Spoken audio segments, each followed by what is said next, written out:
One in the room and on Zoom. I'm Don Weiberg. I'm a research professor here at the Department of Electrical and Computer Engineering at the University of California, Santa Cruz. I have been asked to introduce our speaker today, Laureate Emeritus Professor Graham Goodwin from the University of Newcastle. And this is not to be confused with Newcastle, England, or Newcastle, Pennsylvania, or any of the other Newcastles. This is the famous Newcastle, Australia. So he will talk about control systems, design applications, and the relevance to his new book. So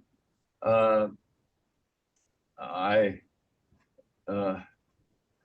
want to also thank Professor Ricardo Sanfelice, who is head of the Department of Electrical and Computer Engineering here at UC Santa Cruz, and is the head of the Center for Cyber Physical Systems Research at the university, which is our local community group that encompasses everyone's interest in control systems here, and many team efforts to concern control systems. Now, rather than taking a lot of time to list the many important research contributions of Professor Goodwin and also his many academic awards, instead,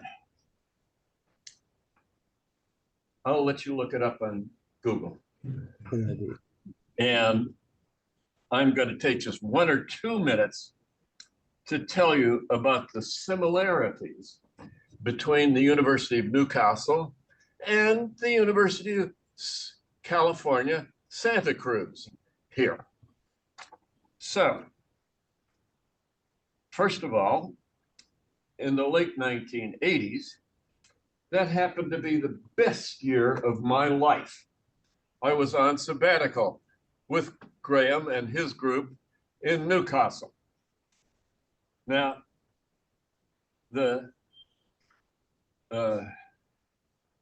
there are many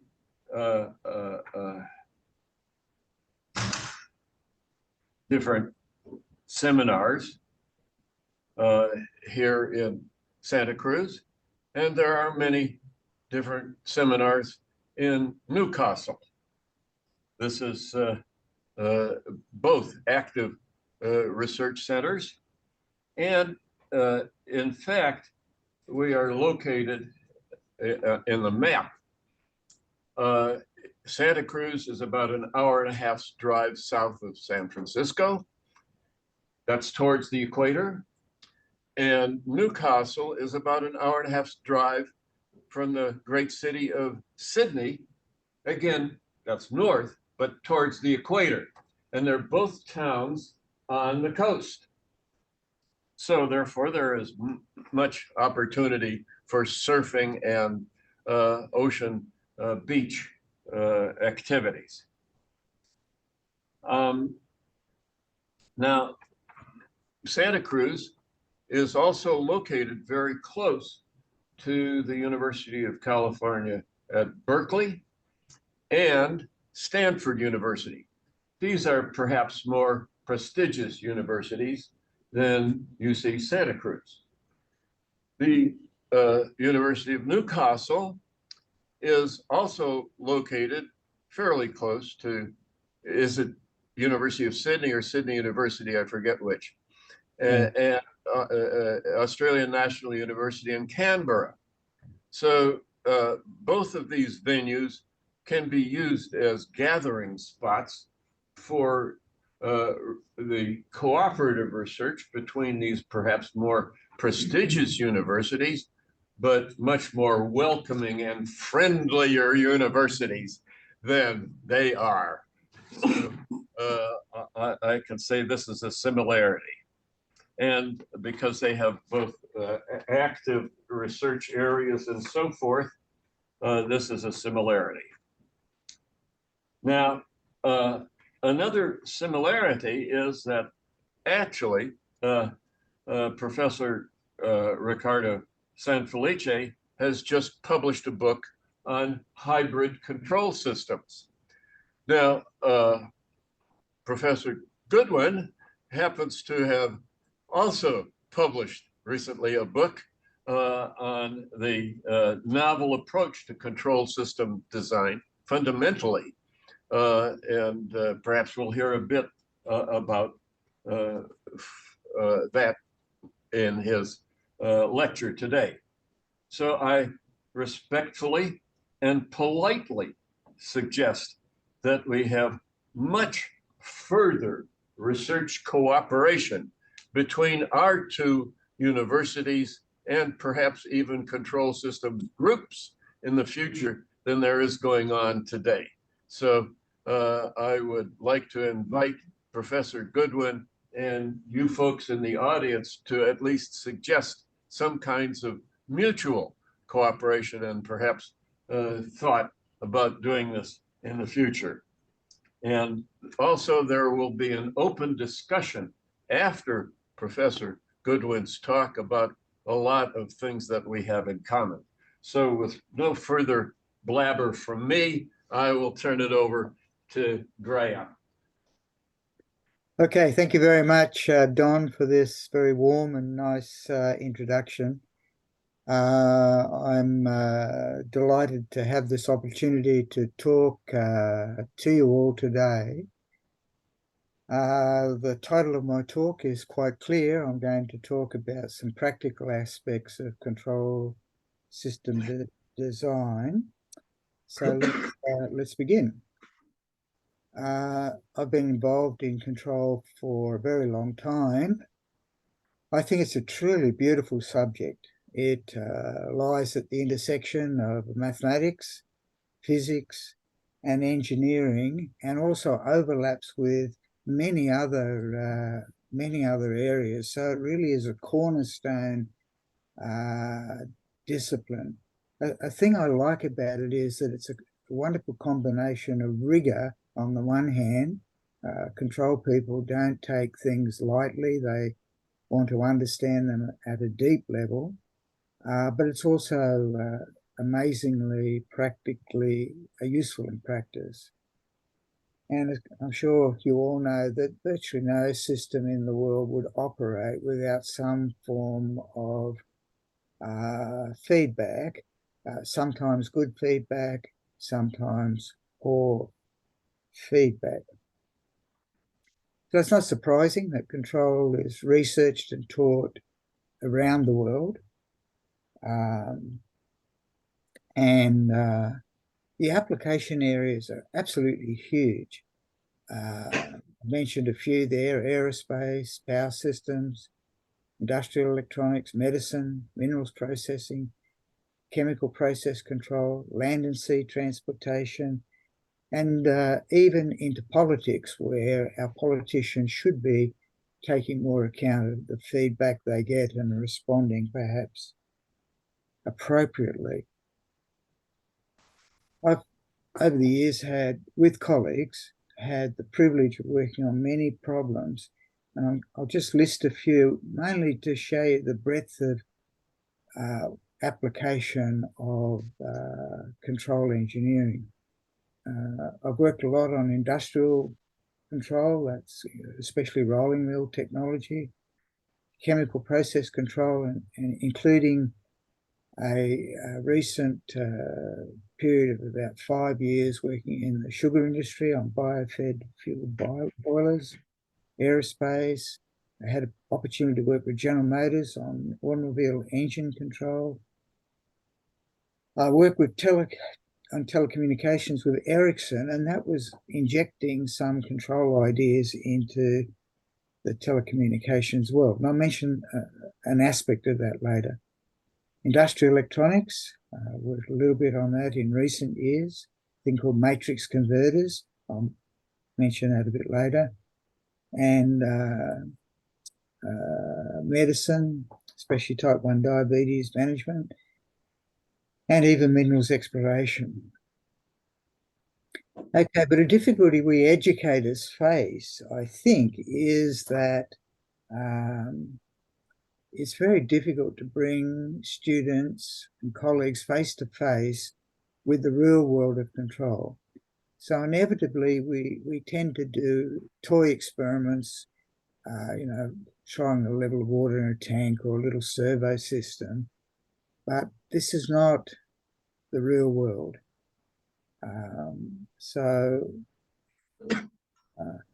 I've thought for a long time that we should be able to do better. So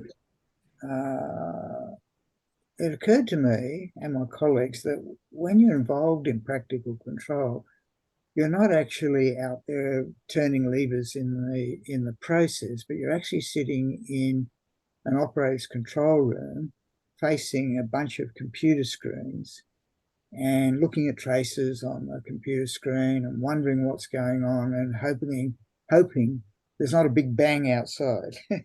I was recently in the sugar industry doing control of a boiler, and due to some misunderstanding between me and the operator, there was a loud bang, and we managed to shut down a whole portion of southeast Queensland electricity supply.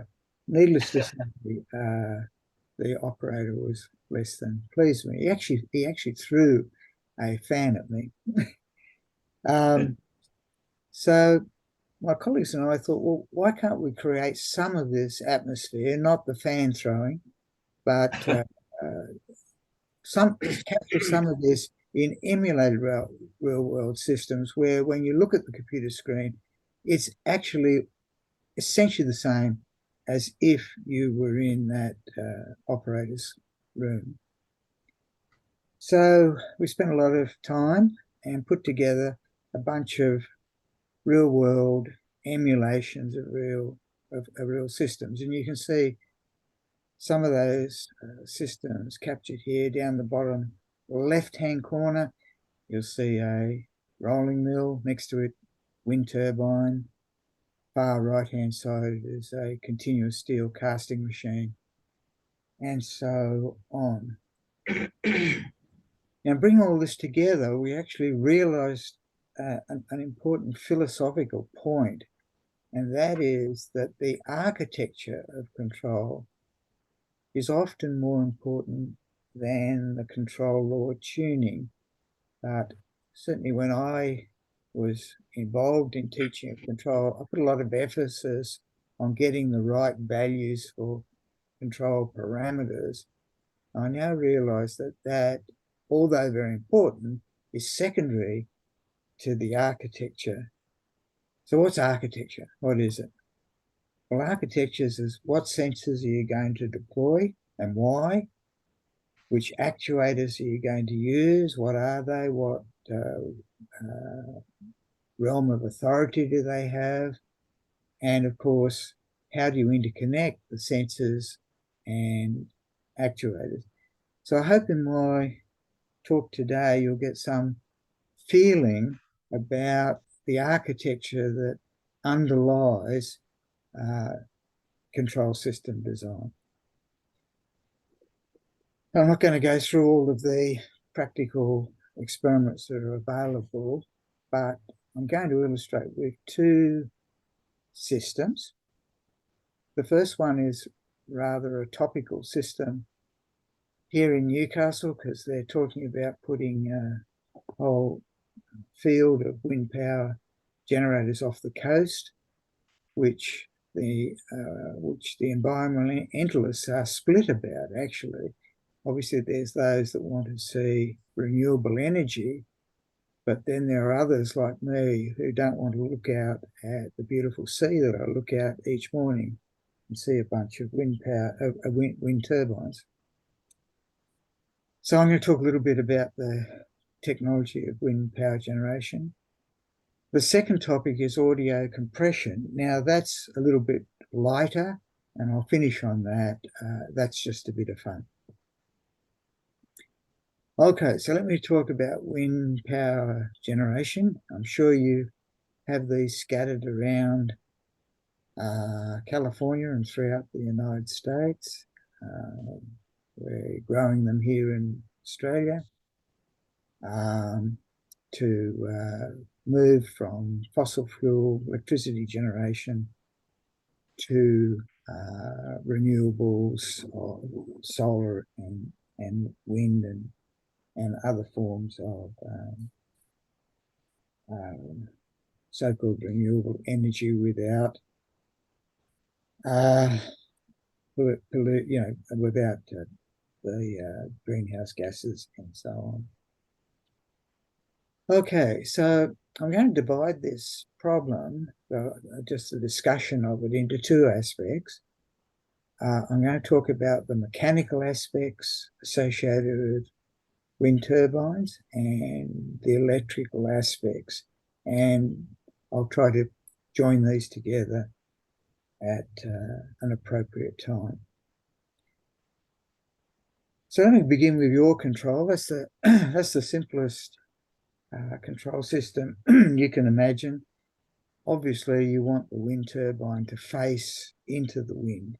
If you face it at 90 degrees to the wind, you won't generate any power. And so a simple problem is you want to face the turbine directly into the oncoming wind. Well, this is a very simple control problem. I've shown the configuration here on the screen. I don't know if you can see my cursor, but a wind vane measures the direction of the wind. That's compared to the orientation of the turbine. It then goes through a very simple control law and through some sort of servo motor which drives a mechanical system to point the wind turbine. So nothing could be simpler, and that's the first mechanical aspect of wind power generation. There's a lot more to it than that. This is from the virtual lab environment. You can see a cutout of a wind turbine with a generator, some other electrical components, and down below you can see the schematic of the yaw control system. And if you look at this, this H is the measured wind direction, but to test this system, you can also ask that the turbine turn so that in various ways, so that you can tune the control system appropriately. So as I said, this is all very simple. But I'd now like to turn to one that's not quite so simple. I don't know how many in the audience will have met this before, but this is really fascinating to me. But this is the rotational velocity control. And I'm going to mention two aspects, two related aspects. The first one is a thing called Betts law, and then rotor tip speed control. And all these considerations are motivated by the variable wind speed. So this, again from the virtual labs, is a picture of typical wind speeds on this graph. On the bottom here, you've got days, and on the vertical axis, you've got the wind speed. And you can see the wind speed goes from 0, which here in Newcastle is about what it is today. So our turbines off the coast won't be doing anything, up to this day where the wind velocity was about 17 meters per second. About 2 weeks ago, we were right up here. Okay, so one thing is that the wind turbines only operate over a restricted range. there's a lower limit, around about here, below which it's not economically viable to operate the wind turbine. And there's some upper limit about here, where if you try to operate the wind turbine, it can damage the structure, and you don't want that either. So there's a range over which the wind turbine can operate, and typically they talk about 25% availability. Okay, now what do we do about this variable? Even when we're in range, which you can see most of this is, what do we want to do? Well, the first thing I mentioned, Betts' law, and I don't know, I guess we all have different background, but the mechanical engineers present will recognise this as a form of the second law of thermodynamics. You can never have a system which operates at 100% efficiency. And of course, that's true of automobile engines, aircraft engines. It's also true in the reverse direction of extracting energy from the wind. And if you analyse the wind flow, assume laminar wind throw past the turbine, which is shown here in the middle, it's actually quite easy to prove the maximum power you can extract. And it's given here. The maximum power is actually, turns out to be 59% of the power that's delivered from the wind over the area of the turbine. A here is the area of the swept out by the turbine. So no wind turbine can do more than 59%. But most current systems work pretty close to that, typically 45 to 50% of the kinetic energy in the wind is extracted. Okay. That depends on getting many things right. First of all, there's the blade design. That's a high technology exercise in itself. There's the pitch control. That's how you orientate the blades.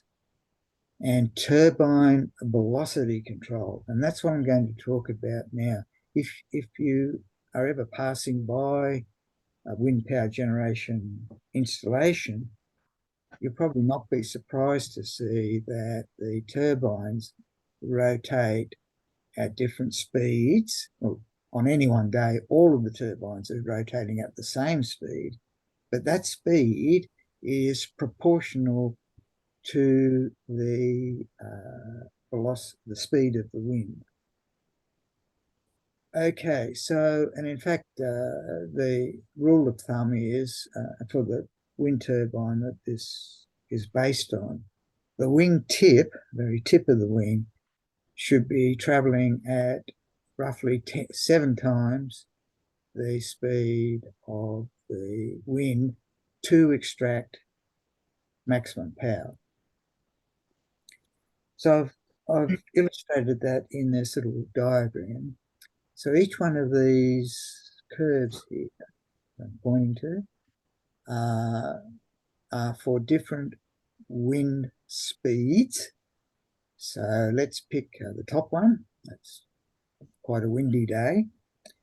But now if you vary the rotor speed, this is the energy this is the power you extract from the wind. And you can see that as you vary the speed of the turbine, so you first of all climb up, you get more and more energy out, but then as it goes faster, you start to lose generated power.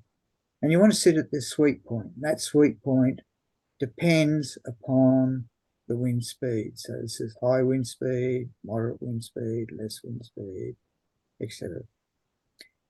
So how do you make the turbine blades spin at such a rate such that the wing tip is traveling at 7 times the wind speed. Well, of course, that's a control system. It's called maximum power point tracking, and the dynamics satisfy just a first order model. But here, omega is the angular velocity of the turbine. This term represents a bit of friction.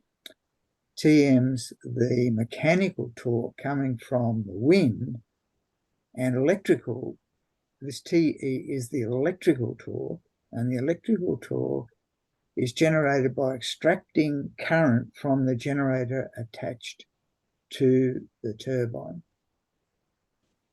So in steady state, forgetting the frictional terms are quite small, so in steady state, the electrical torque should match that roughly of the mechanical torque.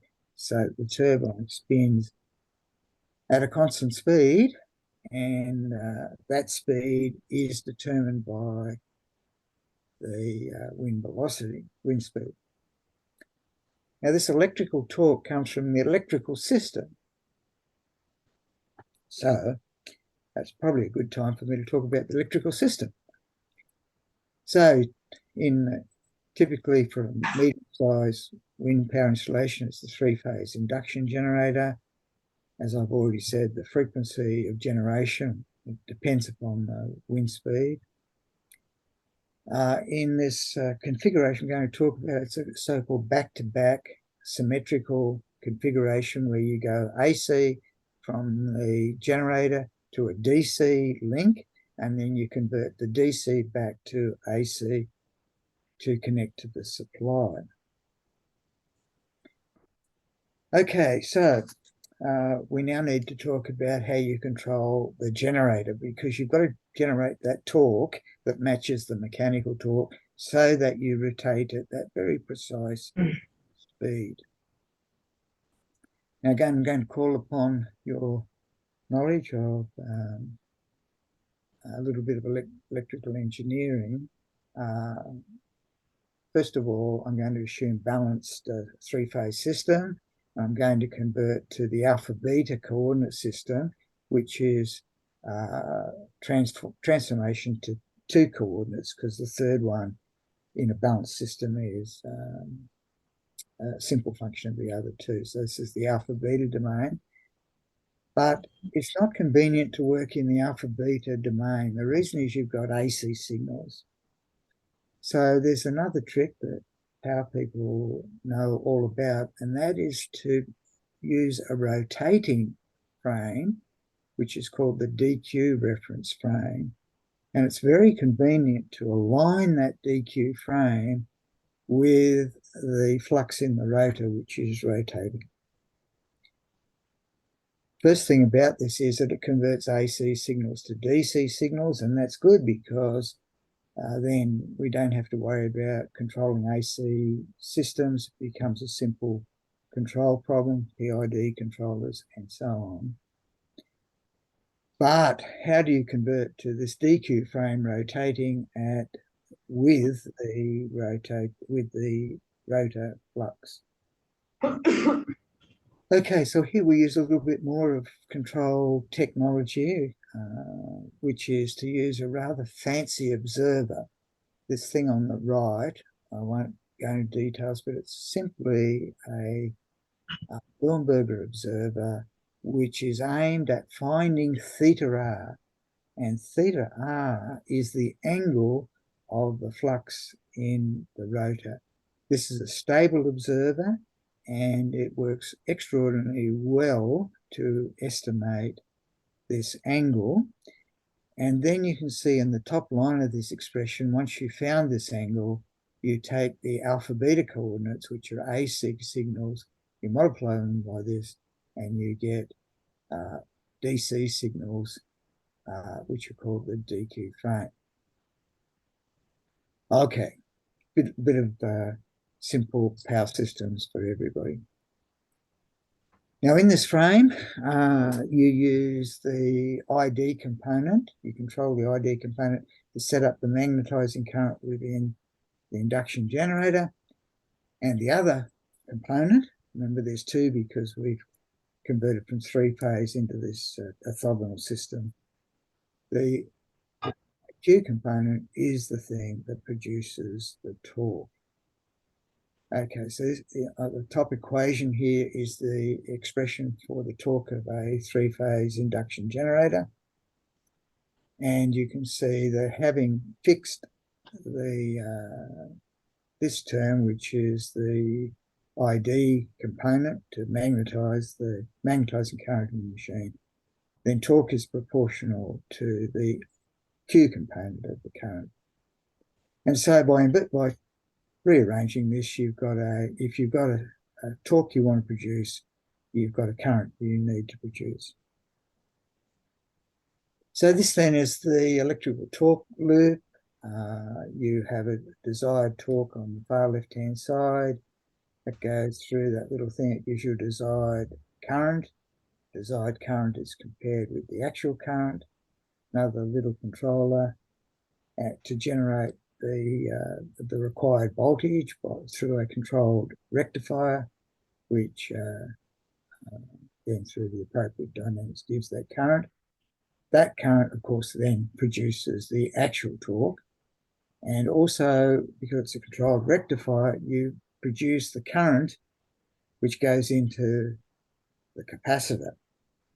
Where did the capacitor come from? I hear you ask. Good question. Okay, so having generated this electrical current and power, it's now temporarily stored on an intermediate DC capacitor. So that current's now fed into the capacitor, which causes voltage to rise. But you want to maintain the voltage on the capacitor, so now you regulate an output current from the capacitor so as to keep the voltage on the capacitor constant. And that leads to this little loop, right? So you've got a desired capacitor voltage on the left. You compare that with the actual Excuse me, Graham, does PI mean proportional integrator controller? Yeah, PI controller. Yeah, yes, it does. Yeah, but you can use anything you like. You can use anything. I'm really showing you the architect. But yes, this is you can use a simple PI controller. Then this PI controller, through the appropriate control systems, finally generates the desired AC current out of the DC link capacitor after conversion to AC, so as to maintain the voltage on the capacitor. Right, and then finally the current in the supply. Again, it's very similar to the generator side, excepting now you're delivering power to the supply. You use the ID component to generate this flow of current out of the capacitor. And you've got two currents, so the other one you can actually vary the power factor. So wind turbines can generate power at desired power factors. So you can have unity power factor or whatever you want. Okay, putting it all together, this is the architecture that lies inside of a typical wind turbine. You can see the induction generator, the controlled rectifier taking the power coming from the induction generator, dropping it onto the DC link, then a controlled inverter generating AC, goes through the transformer onto the grid, and there's controls that keep the voltage going to the grid right, it keeps the current right, keeps the power factor right.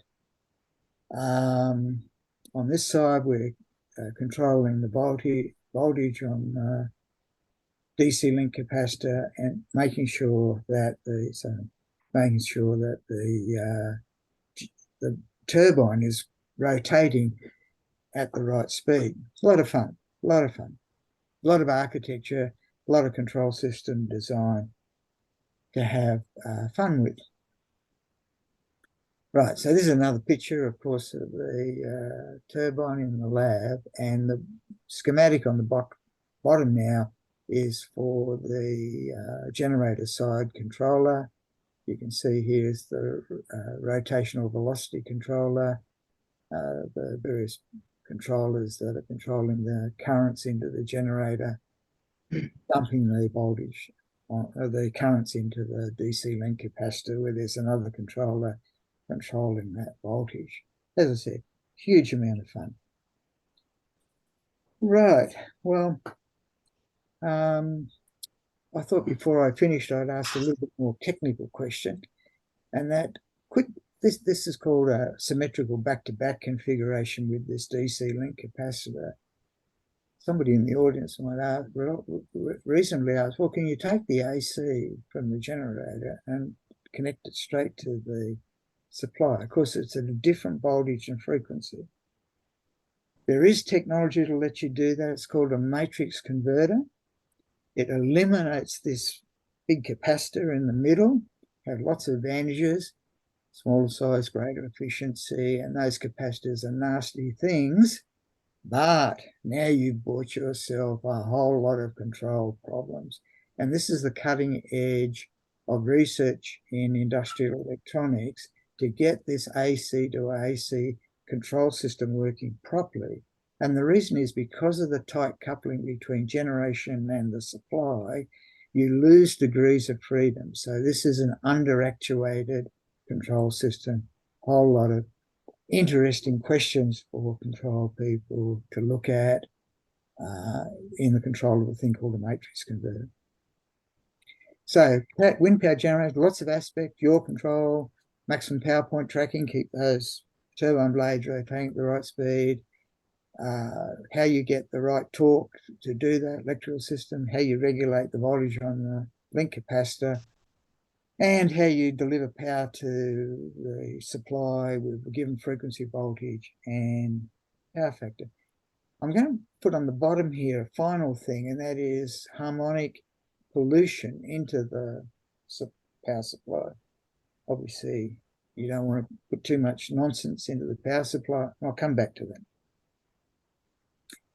Okay, well, that thus ends the sermon on a relatively difficult control problem.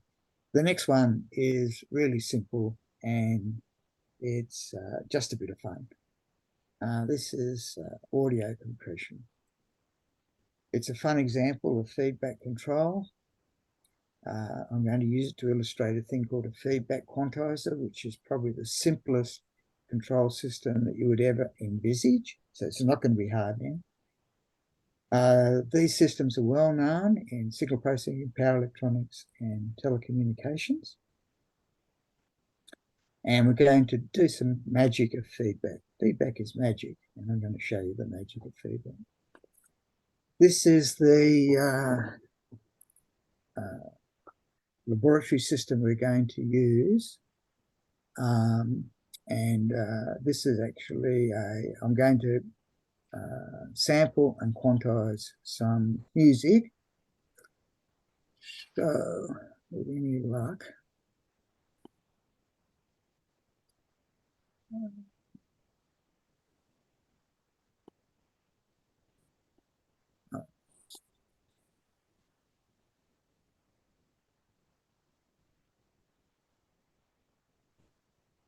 just got to get out of here.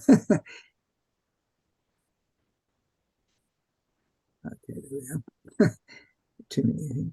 Okay, so I'm going to use that laboratory to play you some music.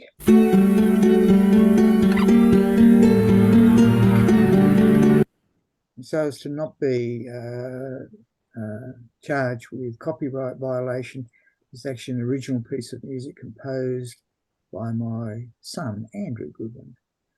Right.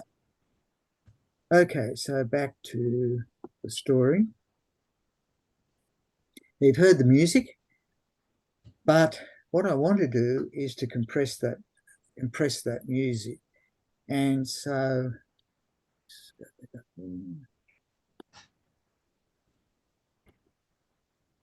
right. So sampling is obvious, time sampling is obvious. I'm not going to sample it a gigahertz sampling rate. I'm going to do about 20 kilohertz sampling. But each sample, how am I going to represent every sample? Well, I obviously don't want to use real numbers because in principle, I'd have an infinite number of bits needed to do that. So instead of that, I'm going to use a finite number of bits. And I'm not sure, some of you will be very familiar with this, maybe others less familiar. The little picture shows excuse me, I should turn that on. The picture shows a 2-bit quantizer with 4 levels. And the way this works is that, say you wanted to quantize this sine wave, then you just choose the nearest level. So when you're down here, you choose that level. As you move up here, you keep that level until this one becomes the nearest level, and then you choose that level. So this is called a nearest neighbor quantizer, and the output is just 2 bits. So quantization, appears many places. Audio and vision compression, I'm going to show you that today. My son, who I mentioned a minute ago, has spent much of his recent life storing medical data in intensive care facilities. And there's a need to sample both temporally in time, but also to quantize the data. You don't want to store real numbers, so you want to get it down to as minimum number of bits you need, because a terabyte of data per year is typical in an intensive care facility. Industrial electronics, I'll come back to that in a moment, and mobile telecommunications. You probably know that all voice these days even mine today, is communicated digitally, but there are other uses of quantization. Some of you may not know, some of you may. In 3G telecommunications, when you've got a whole bunch of users with their mobile phones, at the base station keeps the signal to noise ratio of every user the same. How does it do that? Okay, so it measures the signal to noise ratio of every user and says, okay, Eric, you're too loud. So it says, Eric, it sends him 1 bit of information, 1 bit, so it's quantized. And all he says is, Eric, 1 bit, go down 3 dB. Patrick, you're too soft. So Patrick, 1 bit, please increase your transmit power. So 1 bit, so this is a 1 bit, a control system with 1 bit constraint on the control signals. Okay, so we're interested today in audio compression. Let's see if I can manage this better this time. Okay, so I'm now going to play that same piece of music, but I'm going to quantize it to 2.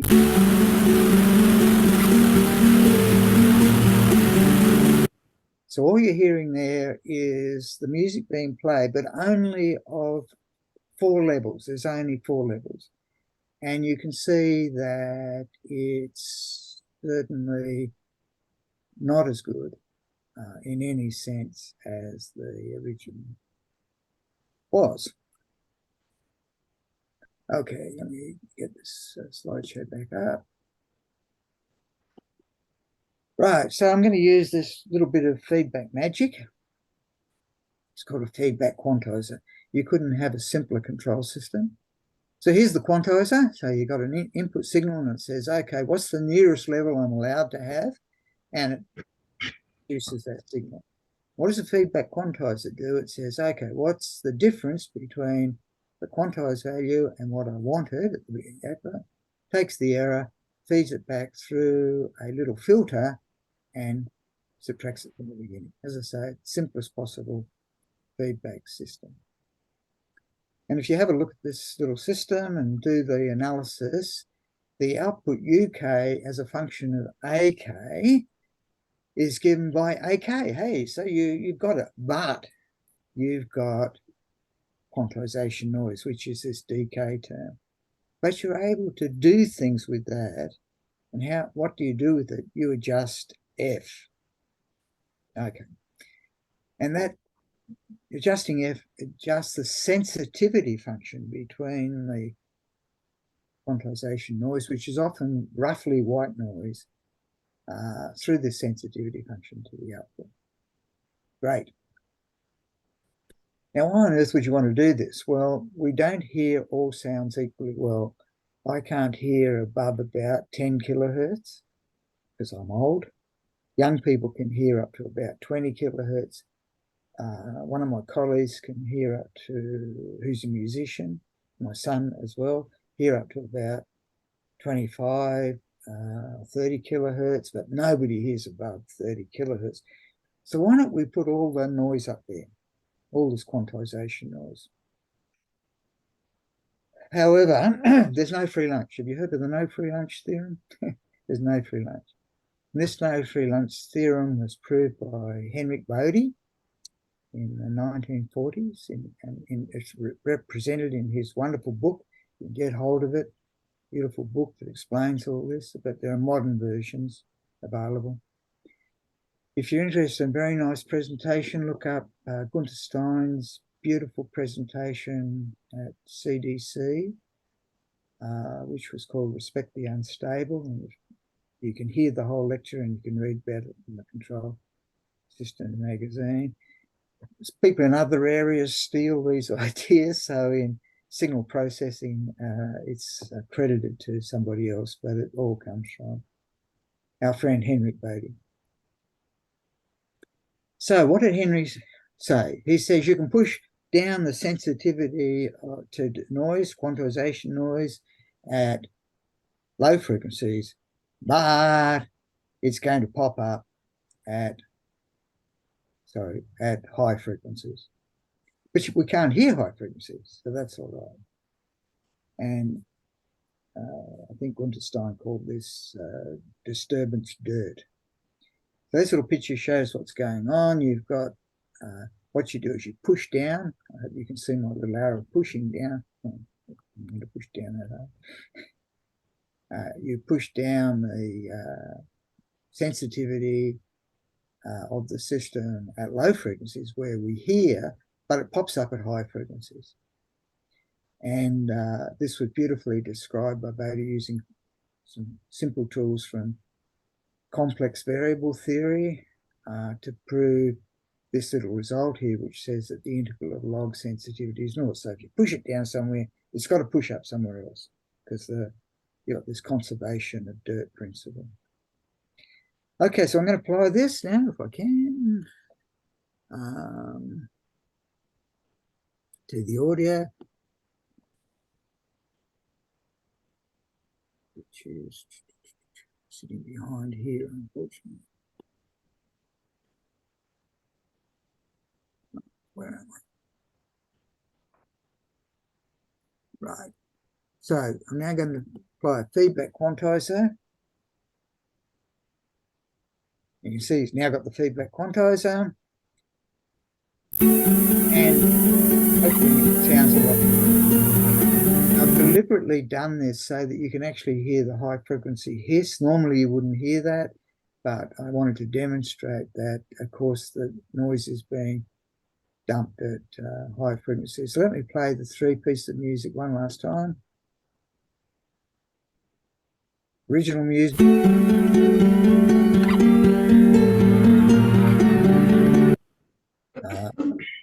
Next, the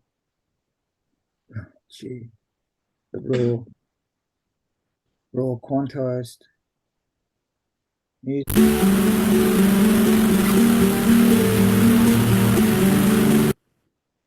And finally,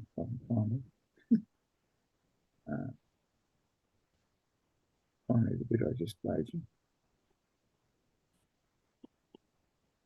So this is with the feedback quantizer. Okay, and I haven't got rid of disturbances. I've just put them somewhere where you can't hear them, or they're less audible. Okay. So that was a bit of fun, I hope.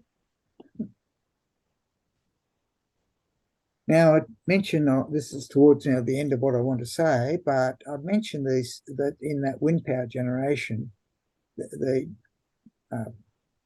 energy stored on the DC link capacitor was finally converted into AC, where it was connected to the supply.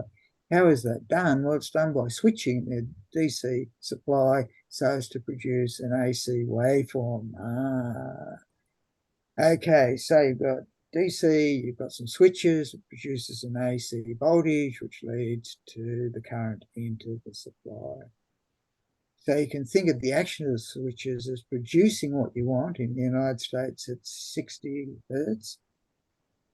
Here in Australia, it's 50 hertz actually. And but you've got this quantization noise. Here's another picture. We've got desired AC waveform, which is a beautiful sine wave. The power is coming from the DC power source. You chop it all up and produce this AC waveform. Just to remind you that chopping looks like this. You're only allowed to have certain levels of the DC signal. But you can use a feedback quantizer. Okay, so there's the switches, and there you are comparing the desired waveform with the actual waveform, passing it through a filter and feeding it back. Now, there are many choices for that filter. The simplest possible one, very commonly used in power electronics, is just a delay for the filter. And why would you do that? Well, because most loads, in fact, there's a large inductor in the output stage. It's basically an inductor. Simple electrical engineering tells you that's an integrator, right? And so you're integrating the quantization noise. Yeah, so what? So what? Well, it's interesting to look at if the quantization noise is roughly white noise, and you integrate it, you produce noise spectrum that looks like this. It's very large at low frequencies and then decays away. Not very good. A lot of errors down at low frequencies. All right, so I want to ask you a final question. Oh, it looks as though we've pushed all the inductor puts all the noise at low frequencies. What noise spectrum gives the smallest mean square value? This is something everybody would know who've done a course in Kalman filtering. But Wiener filtering, the answer is make it white. White noise has got minimum mean square error. And so what you do is you counter the inductor, which is an integrator, by this, which is essentially a differentiator. And to do that, all you do is choose a delay for the feedback filter. Super. But you can do much more fancy ideas. So now I've told you how you might use feedback quantizer in power electronics. But there are many more fancy stuff you can do. Sometimes you want to eliminate errors at a particular frequency. Okay, so you might have regulations that say, yeah, okay, you made it white noise, but I don't want anything at 180 hertz of the third harmonic. Can you get rid of that? My word, you can. All you need to do is choose a sensitivity function, which has got a null at, what did I just say? 180 hertz. And how do you do that? Well, you need to choose a little bit more sophisticated feedback filter. It's actually given here. Fantastic. So we can dig holes in sensitivity. So here you've got a spectrum, and you can see I've dug a hole. Actually, this hole is infinitely deep, so you do not have any errors at WH. And of course, you don't want any errors at 60 hertz. You make perfect 60 hertz. You might not want them at 180 hertz. Bang, you dig a hole. That alpha in the previous slide determines the width of these holes. I come to a question. Why not make those holes? Why not make them? Why not have alpha equal naught? You can all think about that a second. Okay, well, the thing is, you want to have a deep hole, but my goodness, watch out for wide holes. So you want to make them deep but narrow. The reason is you're digging you're digging disturbances out of that hole, and you're going to throw it somewhere else. If you make it a deep, wide hole, you're going to have a lot of disturbance dirt to throw somewhere else, and you don't want to do that. But these things work amazingly well. To answer my second question there, you can eliminate third, fifth, seventh, 11th, etc. harmonics. And I've actually done that in practice using these fancy feedback quantizers, all magic stuff. So I come to the end. I've outlined an approach to understanding practical control system design based on emulating real-world systems, actually playing with the real world, but in an emulated fashion. I hope you've seen that the real-world systems are a bit more than simple classroom examples. You actually come up against all sorts of interesting issues. And I hope you saw that architecture, i.e. what sensors you use, where you put filters, what actuators you use, and how you interconnect all this is as important, but can actually be even more important than controlling the control law. Once you've got the architecture right, you can ask any undergraduate student to tune the controllers, but it takes more than the average undergraduate to get all that architecture right. Well, I thank you very much for giving me the honour of listening to me. I hope you found it interesting. I'm not sure we'll be able to take questions. I will if you like, but you could also write to me.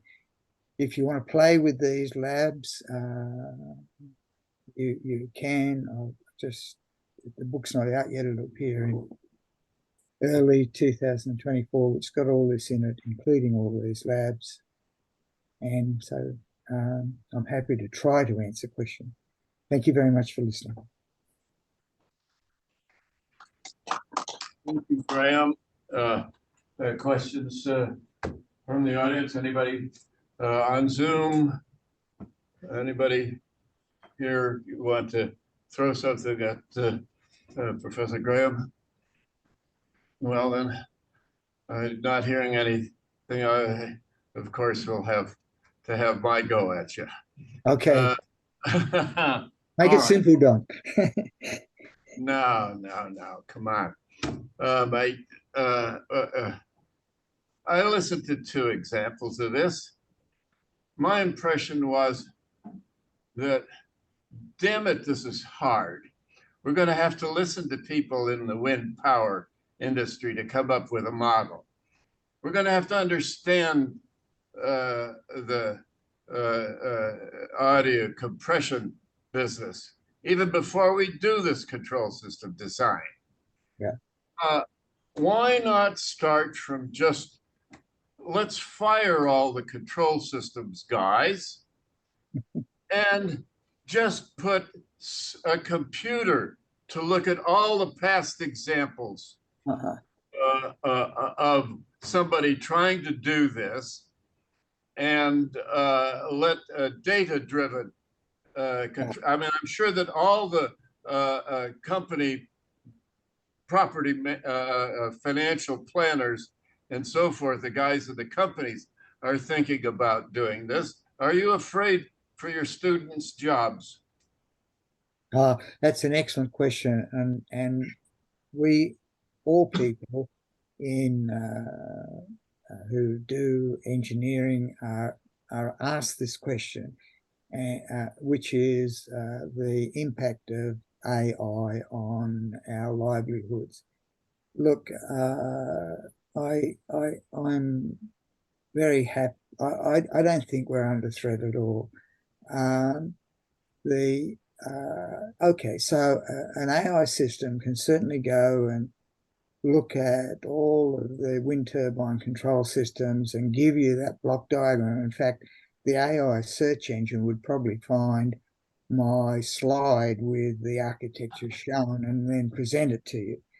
But look, there's a lot more to it than that. And unless you have a deep understanding of what that block diagram actually means and what things you can change, you're treading an existing path and not doing something that's interesting. So I think that, and you won't be able to go outside the bounds. So if you want to design a wind turbine system off the coast of Newcastle, you want to do things innovatively, and you want to match it to the environment we've got and so on. So I am a deep believer that you don't want canned solutions, and AI is going to give us canned solutions all of the time. It will tell you what everybody knows, but it won't tell you what you should know. I couldn't agree with you more. In fact, I would add the word dangerous. Yep. Such an approach. Yes. However, there is a big discussion worldwide now, Yep. not only on control systems applications of AI, to say artificial intelligence and machine learning, so forth. Yeah. But I think that, however, that this is a very, very useful tool also. Oh, yeah. We can learn from all the knowledge that Google has to provide for us in these past diagrams and so forth, and from your lecture here and so forth, without listening to all the boring mechanical engineering that goes with it. But thank you, you get my humor. I think AI lifts us to a higher starting point, but it's a starting point. And yes. I mean, I can give you, you know, Don, that I work a lot on artificial pancreas for type 1 diabetes management. And if you've got a search engine, it would show you all of the current architectures for artificial pancreases. But what I discovered is that none of them are any use. And why not? Right? Why not? Well, because you don't get anywhere unless you measure the disturbances. Now, that was something I had to discover myself. It's not in the literature. And what are the disturbances? There are two big disturbances that diabetes people have to face. One is the food they eat, and the second one is the exercise they do. And if you don't measure those, you get hopeless blood sugar regulation, I believe. So in other words, it's a good starting point. It'll tell you what everybody else has done with artificial pancreas, but you haven't solved the problem. You haven't really started. You've got to understand. And I think another thing you said is it's hard. Yeah. Look, if you want to work in multidisciplinary areas, like if you want to do industrial electronics and control system, it's a fantastic area to work in because it's high technology industrial electronics, high technology control systems, but you can't do it by not understanding industrial electronics. So you've got to spend the time and become familiar or somewhat expert in the technologies involved. You can't launch a rocket to the moon unless you know about rocket dynamics. So why should we buy your book? So I can retire to the Bahamas. Yes, I know that. No, just so you can play with these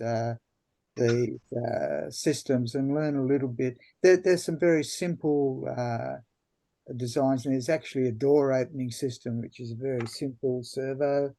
And there's some much more difficult ones. I think the most difficult one is the one I showed, which is the wind turbine, because it combines mechanical engineering with wind turbine, some industrial electronics in the electrical side, some AC machine theory and knowing, what an induction generator is. And so, yeah, it's a broad spectrum of things that potentially need to be known. All right, then you brought up one last question. Yep. Why the hell would you want to retire to the Bahamas? I've been to the oh dear, I'll get myself into trouble now. I've been to the Bahamas. I think it's an absolutely dreadful place. All of the beaches are privately owned. It's a place I would definitely not want to go. I would think there'd be infinitely better choices, including two places I will now name: Santa Cruz and Newcastle, Australia. Right on, mate. Okay. Anybody else want to add to this stuff? All right. Well, thank you all very much for listening. I guess we've got another 15 minutes of my time with you. How are you feeling, Graham? Are you really tired from your? Oh, no, I'm awake. If anybody wishes to write to me, you know my email address, and I always try to respond. And you can ask me anything about today's lecture if you wish, but you can ask me other things if you wish about life, the universe, and everything. Yeah. How can we foster future cooperation between UC Santa Cruz and U Newcastle? No, that's a good question. Look, I think maybe some exchanges, some brief visits. One of the colleagues there said he'd been to CDC and had been to Melbourne and to Brisbane, two excellent choices. But on the next visit, come by Newcastle and have a look at our beaches and visit our nice university. I promise to buy you a coffee if you drink coffee. How about Zoom visits and all that sort of stuff? Yeah, that would. Yeah. What is going on now that perhaps might be of useful mutual cooperation? Yeah, look, I think Zoom works. Just set up a Zoom. I'm currently working. My main focus of my current research is with a colleague who actually works in Western Australia. Now, not many people probably know the geography of Australia, but that's 4,000 kilometers from here, and I just do it by Zoom and emails and so on. Yeah, so. There's lots of modern world is totally connected. So if you want to talk to me, set up a Zoom meeting. I'll be happy to have a chat. Well, have you got a few minutes to listen to what I've been working on too? Sure. We can talk about this kind of stuff too. I don't want to bore the audience, however, with and maybe people can hang up if they wish. It's been nice to talk to you all. Okay. Thank you. Thank you.